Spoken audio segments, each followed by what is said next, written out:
Hoje estamos iniciando o MA13, Geometria Plana, Geometria Espacial. Vamos ver algumas questões. Quanto à teoria, eu vou acrescentando conforme a necessidade. É dado um retângulo ABCD, tal que em seu interior estão duas circunferências tangentes exteriormente no ponto T. Vou mostrar a figura abaixo. Uma delas é tangente aos lados AB e AD, e a outra tangente aos lados CB e CD. Item A. Mostre que a soma dos raios dessas circunferências é constante. Só depende dos lados. Vamos lá. Eu redesenhei aqui um pouco maior e coloquei o que a gente precisa para essa primeira questão, para esse primeiro item. Eu chamei de A o comprimento e de B a altura. R1 desta maior, R2 da menor. Então,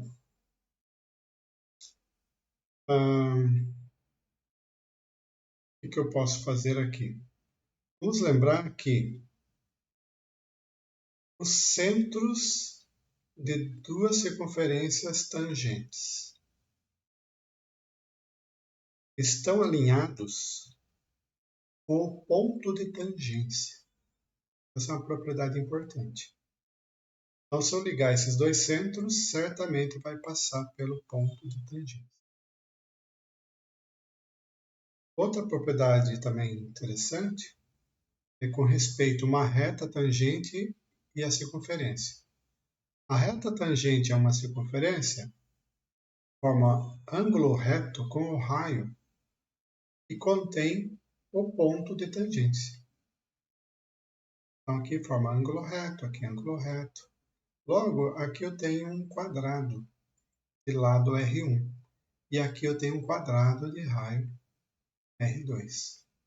Se eu prolongar aqui e aqui, eu posso construir este triângulo retângulo, em que a hipotenusa R1 mais R2, que eu vou chamar de S, esse cateto menor, ele é a altura B menos a soma dos raios. Então vai ser B menos S. E o cateto maior vai ser o comprimento menos R1 mais R2, menos S. Então vamos aplicar a relação de Pitágoras aqui e isolar S, é o que nos interessa. Sabemos que os centros de dois círculos tangentes e o ponto de tangência são colineares. Além disso, a reta tangente a um círculo é perpendicular ao raio que contém o ponto de tangência. Logo, podemos traçar o triângulo retângulo ilustrado acima. Com hipotenusa S igual a R1 mais R2 e catetos A menos S e B menos S. Pela relação de Pitágoras, temos. Então, aqui apliquei a relação de Pitágoras e fui desenvolvendo. Chegamos aqui numa equação do segundo grau, na variável S. Resolvendo essa equação pela fórmula de Bhaskara, nós temos este resultado, simplificando. E agora, como o S certamente é menor que a soma de A com B, então a soma dos raios certamente é menor do que A e B, senão não daria para colocar os círculos nessa disposição. Então S vai ser A mais B menos a raiz quadrada, simplificando aqui vai sobrar só 2AB. Então, provamos que S só depende de A e de B. Item B. Mostre que o ponto T pertence à diagonal C do retângulo. Então, vamos lá. Eu peguei o mesmo desenho e tracei aqui essa diagonal AC, a diagonal do retângulo. Tracei também, para nos ajudar, as diagonais dos dois quadradinhos. Esse quadradinho de baixo e do quadradinho de cima. E percebam, para ficar mais fácil, eu redesenhei aqui em tamanho maior. Perceba que a medida OA1, que é a diagonal do quadrado de baixo, e a diagonal do quadrado de cima, CO2, eles são paralelos, uma vez que eles formam 45 graus com o comprimento do retângulo. Então, nós podemos dizer que este ângulo aqui tem a mesma medida que este ângulo. Por quê? Paralelas cortadas por transversal. Eles são alternos internos. E como a razão entre AO1 e CO2, fazendo a razão, vai dar R1 sobre R2, que é a mesma razão que o outro. Então, pelo caso LAL, nós podemos dizer que os triângulos ATO1 e CTO2 são congruentes. Como eles são congruentes, este ângulo é igual a este ângulo, fazendo com que o segmento AT e TC sejam colineares, ou seja, eles pertencem à mesma reta. E assim provamos, né, o que se pede.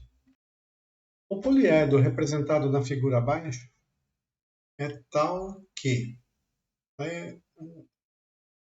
são 5 itens aqui. Então está aqui o poliedro, tem aqui as medidas.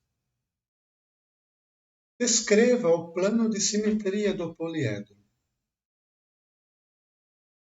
Perceba, se eu pegar o ponto médio de cada aresta aqui, eu consigo passar um plano que pega todos esses pontos médios. Então está aí a simetria.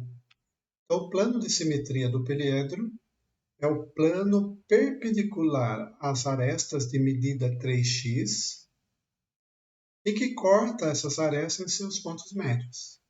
Em outras palavras, é o plano mediador dessas arestas.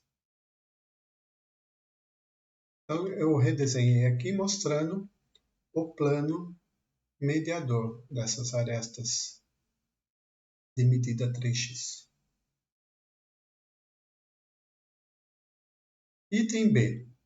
Encontre os valores de x, y e z. Ele dá algumas condições aqui, né, que eu traduzi aqui nessa chave. 3x é menor que 19, 4y é menor que 19, 2z é menor que 19. O volume, né, que facilmente a gente é a soma de 3 paralelepípedos. E ele deu o volume, que é 1995. Fazendo essa continha, eu chego que XYZ é igual a 3 vezes 5 vezes 7. E é a fatoração de 105. Fatoração em fatores primos. Então, XYZ vai ser 3, 5 e 7. Só precisamos saber quem que é 3, quem que é 5, quem que é 7. Mas aí, nós temos aqui as informações. Primeiro, pelo y. O y é menor que 4,75, então só pode ser 3. Então já fechei o y. O y é 3. Por outro lado, diz que o x é menor que 6. Então o y já é 3. O x é menor que 6, só pode ser 5. E sobrou o z, 7. Encontramos. Aqui eu estou dando uma relembrada na teoria, peguei do livro, o que vem a ser plano mediador. Qual é o lugar geométrico dos pontos do espaço, agora em vez de ser plano, espaço, que são equidistantes de dois pontos dados, A e B? Bem, se fosse pontos do plano, a gente sabia que era mediatriz. E aqui? Então, todos aqueles pontos P, aqui um P genérico, tais que a reta PM genérica é perpendicular a AB. Mas esses são exatamente os pontos do plano que passa por M e é perpendicular a AB. Este é o chamado plano mediador de AB. Então está aqui a definição de plano mediador. A gente pode dizer que é o plano equidistante a dois pontos. Então, pode pensar em relação a dois pontos ou em relação a um segmento. Tanto faz. No nosso caso, é uma aresta, né, que é um segmento. Questão 3. Uma questão de enunciado bem curto. Um cone de revolução tem altura x e está circunscrito a uma esfera de raio 1. Calcule o volume desse cone em função de x. Então, não fiz o desenho em perspectiva, que é até ruim de desenhar. Então, o que eu fiz? Eu usei o plano que passa pelo eixo do cone. A seção obtida do cone por esse plano é chamada de seção meridiana do cone. Então, seja ABC uma seção meridiana do cone, H, o ponto médio de BC, e naturalmente ele tangencia esse círculo, O, o centro do círculo máximo, que coincide, né, com o centro da esfera, CO é a bissetriz do ângulo C. Pelo teorema da bissetriz, temos... Então, apliquei aqui o teorema da bissetriz e cheguei a esse resultado. Portanto, o volume do cone será... Qual que é o volume do cone? É a área da base, πr2, vezes a altura, x, dividido por 3. Como eu tenho R2, substituindo, eu tenho esse resultado. E só isso. Questão 4. Na figura, temos um triângulo equilátero ABC. E um segundo triângulo PQR, cujos lados são respectivamente perpendiculares aos lados do triângulo equilátero ABC. Mostre que o triângulo PQR também é equilátero. Então, conclua que AP é igual a BQ, que é igual a CR. Então, vamos fazer o item A primeiro. Como os triângulos APR,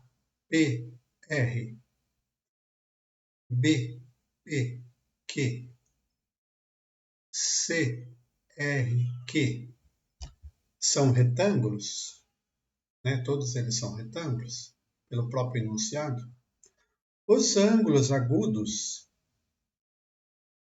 são complementares. Então, este ângulo é 60, o outro é 30. Este é 60, este é 30. Aqui 60, aqui é 30. Então, ARP é igual a BPQ, que é igual a CQR, que é igual a 90 menos 60, que é 30. Daí os ângulos internos do triângulo PQR são todos iguais a 60. Por quê? Porque, olha bem, aqui eu tenho 90, né? 90, e aqui eu tenho 30. 90 com 30 dá 120. Para completar 180, 60. Então são todos iguais a 60. Sendo iguais a 60, eu posso concluir que é um triângulo equiângulo, que por conseguinte é equilátero. Todo triângulo equiângulo é equilátero. Quanto aos triângulos APR, BQP e CRQ são congruentes, pois, além de semelhantes, têm catetos de mesma medida. São lados de triângulo equilátero. Portanto, AP igual a BQ igual a CR, conforme queríamos demonstrar. Se o triângulo ABC tem área 1, encontre a área do triângulo PQR. No triângulo retângulo APR, o cateto menor mede a metade da hipotenusa. Logo, P divide o lado AB na razão 1/2. Então, aqui é a razão 1/2. Assim, a razão entre os lados do triângulo, dos triângulos equiláteros PQR e ABC é a raiz quadrada de 3 sobre 3. Por quê? Isso aqui é raiz quadrada de 3 vezes isso aqui. E aqui eu tenho 1 mais 2, dá 3. Então eu tenho raiz quadrada de 3 sobre 3, a razão. Logo, a razão entre as respectivas áreas é o quadrado dessa razão. Portanto, a área do triângulo PQR é o quadrado disso, que dá 3 nonos, simplificando 1/3. Vamos seguir. Questão 5. Dado um polígono regular convexo de n lados, inscrito em um círculo de AOR, seja Ln o comprimento dos lados, e seja n a distância do centro do círculo aos lados do polígono, chamado apótema. Calcule L12 e A12 em função de R. Então vamos lá. L12 é o lado de um dodecágono. Então, um dos lados do dodecágono está ilustrado abaixo.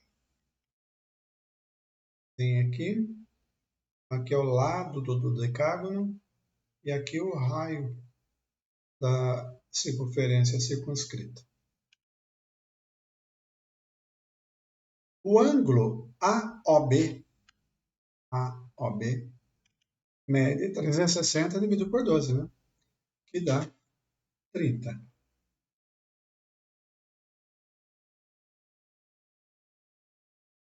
Para simplificar, seja L12 igual a L e A12 igual a A. Aplicando o teorema dos cossenos, temos, que diz mesmo o teorema dos cossenos, lado oposto ao quadrado igual à soma dos quadrados dos outros dois lados, menos 2 vezes o produto desses lados, vezes o cosseno do ângulo. Fazendo a continha, chegamos neste resultado.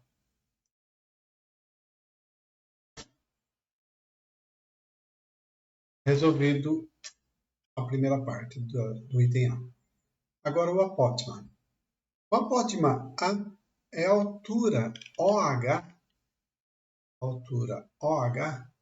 do triângulo OAB.